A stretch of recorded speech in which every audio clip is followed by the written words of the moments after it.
আসসালামু আলাইকুম। তোমাদের দাবি ছিল আরটিডিএস কেন সাম্প্রতিক সাধারণ জ্ঞানের ক্লাস নিচ্ছে না। তোমাদের দাবির প্রেক্ষিতে আরটিডিএস এর পক্ষ থেকে সাদি ভাই তোমাদের জন্য সাম্প্রতিক সাধারণ জ্ঞানের প্লেলিস্ট অ্যারেঞ্জ করেছে এবং আজকে আরটিডিএস এর সাম্প্রতিক সাধারণ জ্ঞানের পার্ট 1 ক্লাস। আমরা সাম্প্রতিক সাধারণ জ্ঞানটা এমনভাবে পড়ার চেষ্টা করব যেন ক্লাসের পড়াটা ক্লাসের মধ্যেই হয়ে যায় এবং আমরা কনটেক্সট বুঝে বুঝে পড়ার চেষ্টা করব। তাহলে চলো আমরা পড়াশোনা শুরু করি। তাহলে প্রথম প্রশ্ন হচ্ছে জাইকা। এখন জাইকা কি? আসলে জাইকা হচ্ছে জাপানের আন্তর্জাতিক সহযোগিতা সংস্থা এবং এটার ইংরেজিতে অ্যাব্রিভিয়েশনের ফুল মিনিংটা অথবা ফুল ফর্মটা কি? জাপান ইন্টারন্যাশনাল কোঅপারেশন এজেন্সি, অর্থাৎ আন্তর্জাতিক কোঅপারেশন মানে সহযোগিতা, এজেন্সি মানে হচ্ছে সংস্থা। এবং জাইকার বর্তমান প্রেসিডেন্ট কে? জাইকার বর্তমান প্রেসিডেন্ট ডক্টর তানাকা আকিহিকো। এখন এই জায়গাটা বর্তমানে কেন গুরুত্বপূর্ণ? কারণ জাইকার প্রেসিডেন্ট কিন্তু গত মাসে বাংলাদেশ সফরে আসছিলেন। তিনি বাংলাদেশ সফরে আসার পরে বেশ কিছু ঘটনা ঘটে। কিরকম ঘটনা? তোমরা জানো যে 2016 সালের 1 জুলাইতে গুলশানের হোলি আর্টিজানে কিন্তু একটা জঙ্গি হামলা হয়েছিল এবং সেই জঙ্গি হামলায় জাপানি কয়েকজন নাগরিকও কিন্তু নিহত হয়েছিল। তো এই নিহত জাপানি নাগরিকদের স্মরণে উত্তরার দিয়াবাড়িতে এই হোলি হার্টিজান হামলাটাকে স্মরণ করে উত্তরা দিয়াবাড়িতে কিন্তু একটা ভাস্কর্য নির্মাণের কথা চলছে। তো সেটা উদ্বোধন করছেন কিন্তু এই ডক্টর তানাকা আকিহিকো। ওকে। এবং জাইকার প্রেসিডেন্টের বাংলাদেশ সফরে আসার আরো অনেকগুলো কারণ আছে। যেমন তোমরা জানো যে বাংলাদেশের মাতারবাড়ি সমুদ্র বন্দর প্রকল্প, তারপরে হচ্ছে মেট্রো রেলের MRT-1 MRT-6 এই লাইনগুলোতে কিছু বিনিয়োগ কিন্তু আছে জাইকার, বেশ বড় সংখ্যক বিনিয়োগ আছে কিন্তু জাইকার। এজন্য এগুলো নিয়ে আলোচনা করতেই কিন্তু আসলে জাইকার প্রেসিডেন্ট বাংলাদেশ সফরে আসছিলেন। তাহলে গুলশান হোলি আর্টিজান হামলাটা কবে হয়েছিল? 2016 সালের 1 জুলাই। ওকে। বর্তমানে বাংলাদেশের অর্থ এবং পরিকল্পনা মন্ত্রীকে আমরা জানি আমির খসরু মাহমুদ। আমির খসরু বর্তমানের বাংলাদেশের অর্থমন্ত্রী ও পরিকল্পনা মন্ত্রী। বর্তমানে বাংলাদেশের সবচেয়ে বড় দ্বিপাক্ষিক সহযোগী, খুব ইম্পর্টেন্ট প্রশ্ন তোমাদের জন্য, বাংলাদেশের সবচেয়ে বড় দ্বিপাক্ষিক সহযোগী বর্তমানে হচ্ছে জাপান। ওকে। এরপরে দেখি আমরা সম্প্রতি সার্ক আঞ্চলিক পরামর্শ সভা কোথায় অনুষ্ঠিত হয়েছে? এটা অনুষ্ঠিত হয়েছে মালদ্বীপের মালেতে। মালদ্বীপের মালেতে। সার্কের কি? এটা হচ্ছে সম্প্রতি সার্কের আঞ্চলিক পরামর্শ সভা। তো এই আঞ্চলিক পরামর্শ সভা কি নিয়ে অনুষ্ঠিত হয়েছিল? সামুদ্রিক মৎস্য ব্যবস্থাপনা কিংবা জলবায়ু পরিবর্তন সম্পর্কিত। ওকে। তারপরে দেখি যুক্তরাষ্ট্রের 250তম প্রতিষ্ঠা বার্ষিকী পালিত হয় কবে? এটা পালিত হয় 4 জুলাই 2026। 4 জুলাই 2026 যুক্তরাষ্ট্রের 250তম প্রতিষ্ঠা বার্ষিকী পালিত হয়।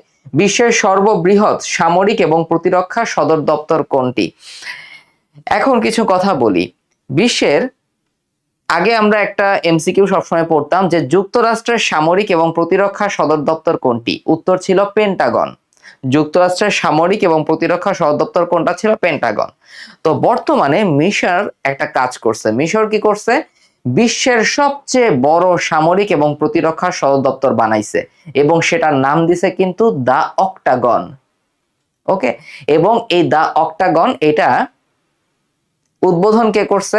বর্তমানে মিশরের যে president Abdel Fattah al CC. তাহলে এখন আমরা দেখব বিশ্বের সর্ববৃহৎ সামরিক ও প্রতিরক্ষা সদর দপ্তর কোথায় অবস্থিত? মিশরে অবস্থিত। সেটার নাম কি? The Octagon. এবং এই দা অক্টাগনের উদ্বোধন কে করছে?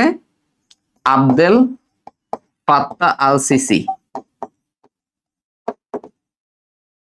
Fattah al CC.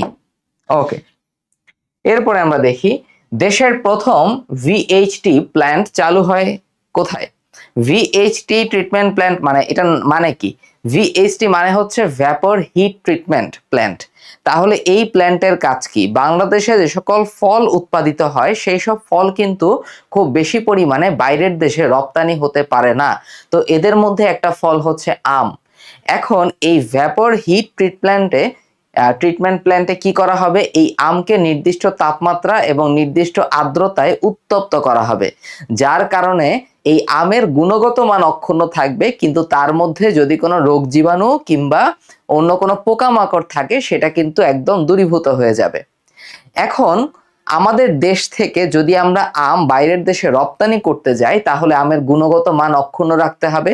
2 নাম্বার, আন্তর্জাতিক একটা নীতি আছে যেটাকে বলা হয় আন্তর্জাতিক কোয়ারেন্টাইন নীতি। তার মানে কি, গুণগত মান অক্ষুণ্ণ থাকবে কিন্তু কোনো রোগ জীবাণু বা পোকামাকড় থাকবে না। এখন এই নীতিগুলো কোথায় খুব বেশি পরিমাণে ফলো করা হয়, কিছু দেশ আছে যারা বাইরের দেশ থেকে যখন কোনো পণ্য আমদানি করে তখন তারা একটা কঠোর নীতি অনুসরণ করে যে এটা হেলদি কিনা, এটার গুণগত মান ঠিক আছে কিনা, এটার মধ্যে অন্য কোনো সমস্যা আছে কিনা। তো এই আম জাতীয় অন্যান্য ফলের রপ্তানিকরণ যেন সহজ হয় এবং রপ্তানি যেন বাড়াতে পারি আমরা, এজন্যই কিন্তু এই ভ্যাপর হিট ট্রিটমেন্ট প্ল্যান্ট। তো এই বাংলাদেশের প্রথম ভ্যাপর হিট ট্রিটমেন্ট প্ল্যান্ট কোথায় চালু হয়, এটা ঢাকার গাবতলীতে চালু হয়। ঢাকার গাবতলী, ঢাকার কোথায়, ঢাকার গাবতলীতে চালু হয়, ঢাকার গাবতলী। তারপরে দেখি, প্রশান্ত মহাসাগরে কৌশলগত পারমাণবিক সাবমেরিন থেকে ক্ষেপণাস্ত্র পরীক্ষা চালায় কোন দেশ সম্প্রতি? সম্প্রতি এটা চালায় হচ্ছে চীন দেশ। এবং এই সাবমেরিনটা কোন ধরনের সাবমেরিন? জিন শ্রেণীর সাবমেরিন, আমরা একটু মনে রাখবো। দেশের প্রথম প্রধানমন্ত্রী হিসেবে সেনাবাহিনীর গ্রীষ্মকালীন মহড়া কে পরিদর্শন করেন? এটার অ্যান্সার হবে, আমরা জানি বর্তমানে বাংলাদেশের প্রধানমন্ত্রী কে, তারেক রহমান। মাননীয় প্রধানমন্ত্রী তারেক রহমান, তিনি কিন্তু বাংলাদেশের কততম প্রধানমন্ত্রী? 11তম প্রধানমন্ত্রী। এবং তিনি কত তারিখে শপথ গ্রহণ করছেন? 17ই ফেব্রুয়ারি 2026। এই 3টা কথা একসাথে আমাদের মনে রাখতে হবে। ওকে, তারপরে দেখি, নতুন 3টা উপজেলা গঠন করে প্রজ্ঞাপন জারি। তাহলে বর্তমানে বাংলাদেশে মোট উপজেলা কয়টা? বর্তমানে বাংলাদেশে মোট উপজেলা কিন্তু 503টা উপজেলা আছে। এখন এই নতুন 3টা উপজেলা কি কি আমাদের দেখতে হবে। একটা হচ্ছে চট্টগ্রামের উত্তর ফটিকছড়ি, উত্তর ফটিকছড়ি। তারপরে হচ্ছে আমাদের ময়মনসিংহের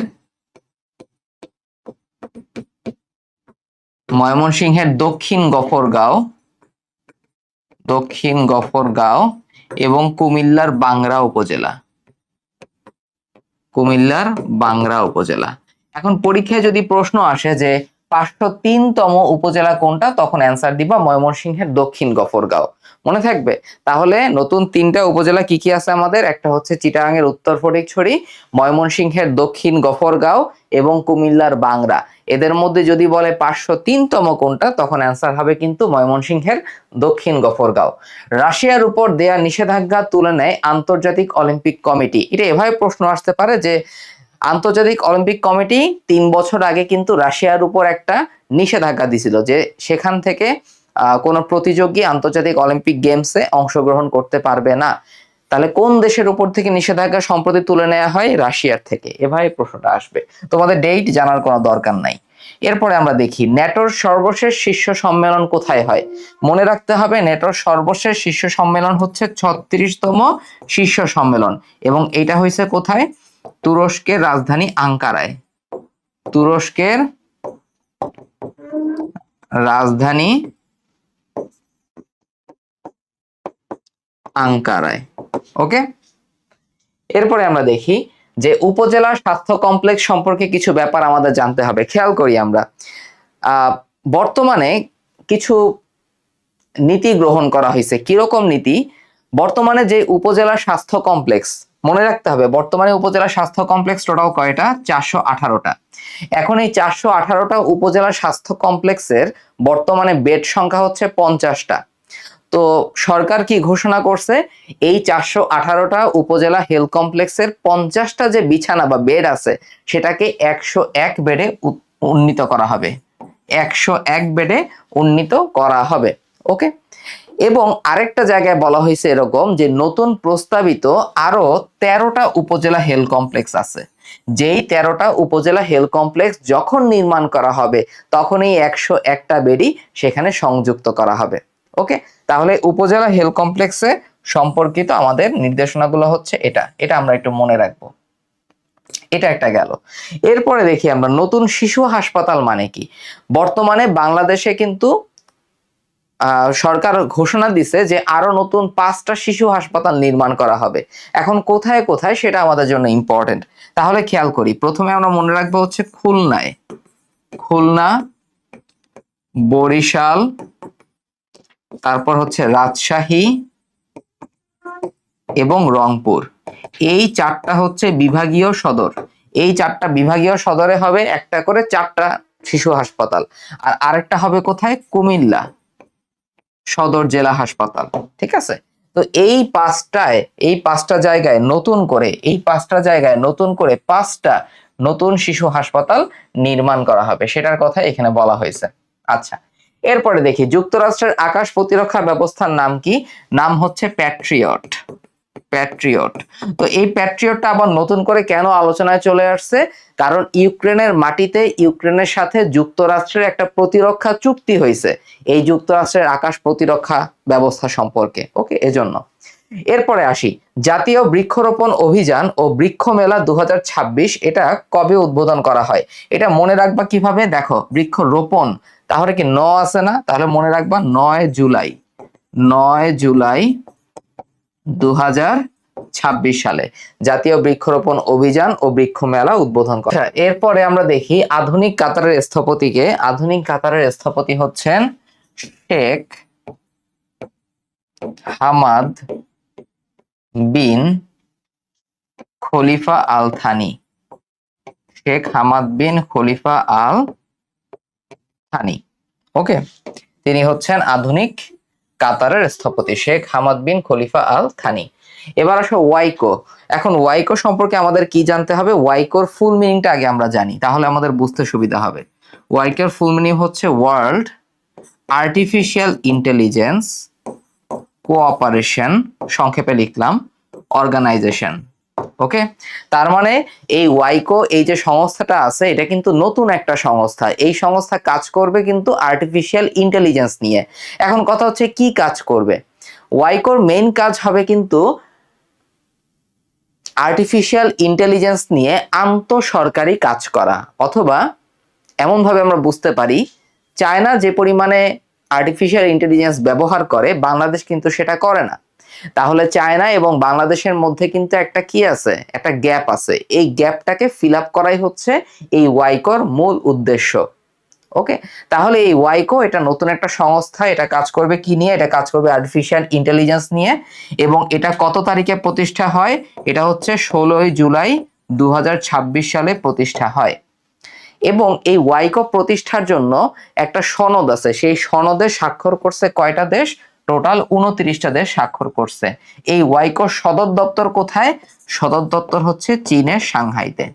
এই কয়েকটা কথা অবশ্যই আমাদের ওয়াইকো থেকে মনে রাখতে হবে। তাহলে ওয়াইকো সদর দপ্তর কোথায়? ওয়াইকো সদর দপ্তর হচ্ছে চীনের সাংহাইতে। ওকে, এবার আমরা দেখি সম্প্রতি 7.3 মাত্রার শক্তিশালী ভূমিকম্প কোথায় আঘাত হানে? এটা আঘাত হানে কিন্তু মেক্সিকোতে, মেক্সিকোর দক্ষিণ প্রশান্ত মহাসাগরীয় উপকূলে, দক্ষিণ প্রশান্ত মহাসাগরীয় উপকূলে। ওকে, বাংলাদেশি পাসপোর্টে ইসরায়েল ব্যতীত শব্দবন্ধ আবার কবে যুক্ত হয়? খেয়াল করো, বাংলাদেশের পাসপোর্টে ইসরায়েল ব্যতীত এই শব্দবন্ধ আবার কবে যুক্ত হয়? এটার অ্যান্সার হবে 19 জুলাই 2026। 19 জুলাই 2026। এরপরে আমরা দেখি নিকারাগুয়ার বর্তমান প্রেসিডেন্ট কে? নিকারাগুয়ার বর্তমান প্রেসিডেন্ট হচ্ছেন ড্যানিয়েল ওর্তেগা। নিকারাগুয়ার বর্তমান প্রেসিডেন্ট হচ্ছেন ড্যানিয়েল ওর্তেগা। এখন এই ড্যানিয়েল ওর্তেগা, তার আসলে কেন সে সাম্প্রতিক আলোচনায় বর্তমানে আবার উঠে আসলো? কারণ সে একটা ঘোষণা দিছে যে নিকারাগুয়াতে আর কোনো নির্বাচন হবে না, যেন নিকারাগুয়ার বিরোধী দলের যারা বিরোধী দলীয় যারা আছে তারা যেন নিকারাগুয়ার ক্ষমতায় বসতে না পারে। এই জন্য তিনি পরিকল্পনা করছেন, ঘোষণা দিচ্ছেন যে নিকারাগুয়ায় আর কোনো ধরনের কোনো নির্বাচন হবে না। সম্প্রতি সৌদি আরবের বিরুদ্ধে নৌ অবরোধ আরোপের ঘোষণা দেয় অথবা ঘোষণা দিয়েছিল কোন সংস্থা? এটা হবে ইয়েমেনের হুথি সম্প্রদায়। কখনো কখনো এভাবেও পরীক্ষায় এসেছিল যে হুথি সম্প্রদায় কোন দেশের? এটা হবে হচ্ছে ইয়েমেনের হুথি, তার মানে ইয়েমেনের হুথি সম্প্রদায়। ওকে, আচ্ছা, তারপরে দেখি 23তম কমনওয়েলথ গেমস কোথায়? 23তম কমনওয়েলথ গেমস কোথায় শুরু হয়? স্কটল্যান্ডের গ্লাসগোতে। স্কটল্যান্ডের গ্লাসগোতে। আচ্ছা, বাংলাদেশের সর্বশেষ নিয়োগপ্রাপ্ত জাতীয় অধ্যাপককে? বাংলাদেশের সর্বশেষ নিয়োগপ্রাপ্ত জাতীয় অধ্যাপক হচ্ছেন ডক্টর মাহবুব উল্লাহ। সর্বশেষ নিয়োগপ্রাপ্ত জাতীয় অধ্যাপককে? সর্বশেষ নিয়োগপ্রাপ্ত জাতীয় অধ্যাপক হচ্ছেন ডক্টর মাহবুব উল্লাহ। ওকে, আমি কেন এভাবে লিখে লিখে পড়াচ্ছি? কারণ তোমরা যেন খাতায় নোট করতে পারো আমার সঙ্গে সঙ্গে, ঠিক আছে? আমি কিন্তু এই স্লাইডটা তোমাদেরকে একদম পিডিএফ আকারে প্রোভাইড করে দিব। তোমাদের দায়িত্ব হচ্ছে খাতায় এটা নোট করে অবশ্যই road to DMC dream to be a doctor এই গ্রুপটাতে তোমরা কি করবা? তোমরা অবশ্যই এটা কিন্তু নোটটা সাবমিট করবা। একটা হ্যাশট্যাগ ইউজ করো, হ্যাশট্যাগটা এটা হবে RTDS recent GK. RTDS recent GK 1 লিখবা, যেহেতু এটা পার্ট 1। তোমরা যদি ভালো মতো সাড়া দেখাতে পারো, তোমরা যদি অনেক বেশি নোট শেয়ার করো, তাহলে আমি বুঝবো তোমরা আসলে আমার এই ইনিশিয়েটিভটাতে খুব আনন্দিত এবং ইন্টারেস্টেড। তাহলে আমি ধরো এই প্লে লিস্টটা তোমাদের জন্য কমপ্লিট করব। কারণ এভাবে খুঁজে খুঁজে ভাইয়া কিন্তু লিখতেও কষ্ট হয়েছে, কিন্তু এটা আমি শুধুমাত্র তোমাদের জন্য করতেছি যেন সাম্প্রতিক সাধারণ জ্ঞান নিয়ে তোমাদের কোনো ভয় না থাকে। কারণ বাংলাদেশ এবং আন্তর্জাতিক মিলিয়ে মনে হয় যে 2 থেকে 3টা অন্তত পক্ষে সাম্প্রতিক থেকে আসবে। এজন্য আমাদের এই জিনিসটাও একটু ভালো মতো পড়া উচিত। এর পাশাপাশি আমরা অন্যান্যগুলো তো আস্তে আস্তে পড়বই। তাহলে দেখো, এটা পড়তে খুব বেশি সময় লাগবে না, ভাইয়া সঙ্গে সঙ্গে দেখে ফেলো, ক্লাসের পর ক্লাসে শেষ হয়ে যাবে। তাহলে আরটিডিএস রিসেন্ট জিকে 1 এই হ্যাশট্যাগ ইউজ করে অবশ্যই road to DMC dream to be a doctor এই গ্রুপে তোমরা এই আজকের ক্লাসের নোটটা কিন্তু শেয়ার করবা সবাই। বুঝতে পারছি? তো আরটিডিএস এর কিন্তু এখন এইচএসসি 26 ব্যাচ তোমরা যারা আছো তারা আরটিডিএস এর ফাইনাল মেডিকেল ব্যাচে ভর্তি হয়ে যেতে পারো।